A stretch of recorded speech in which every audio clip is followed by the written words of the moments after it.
Τα εγγένεια των νέων χώρων των εκπαιδευτηρίων ορμή που καταστράφηκαν από την πυρκαγιά που ξέσπασε τον Ιούλιο εγκαινιάστηκαν χθες και μια μεγάλη γιορτή στήθηκε στον εκπαιδευτικό οργανισμό. Διοίκηση και καθηγητές των εκπαιδευτηρίων εξέφρασαν την ικανοποίησή τους, ενώ δήλωσαν ότι η παρουσία των μαθητών τους δίνει δύναμη να συνεχίσουν το έργο τους.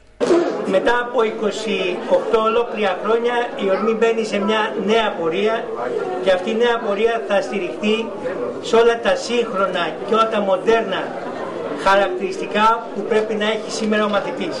Σήμερα είναι μια ιδιαίτερη ημέρα για μας. Κάνουμε τα εγγένεια του κεντρικού μας εκπαιδευτηρίου. Είχαμε προενός μηνός μια δύσκολη κατάσταση, την οποία με τη βοήθεια των μαθητών, με τη βοήθεια των γονιών τους, με τη βοήθεια όλων αυτών των ανθρώπων που μας έδειξαν την αγάπη και τη συμπαράστασή τους, καταφέραμε να φτιάξουμε ένα κτίριο που είναι ακόμα πιο καλό, είναι ακόμα πιο σύγχρονο, να υλοποιήσουμε την υπόσχεση που είχαμε δώσει εκείνη την ημέρα.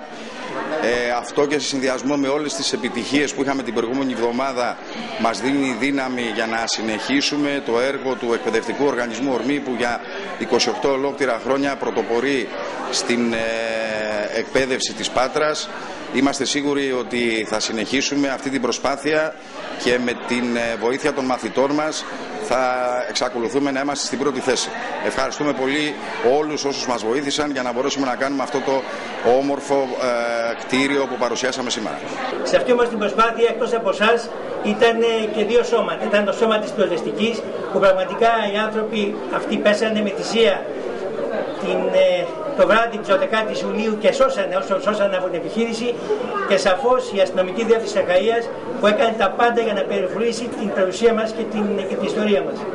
Σε αυτά τα δύο σώματα λοιπόν έχουμε αποφασίσει το Διοικητικό Συμβούλιο της ορμής ΑΕ να σταθεί δίπλα στα παιδιά τους, και σε συνεργασία με τις δύο διευθύνσεις, και τη διεύθυνση της αστυνομίας και τη διεύθυνση της πυροσβεστικής, θα έχουμε μαθητές από αυτά τα σώματα και από τις οικογένειες που χρειάζονται τη βοήθειά μας για την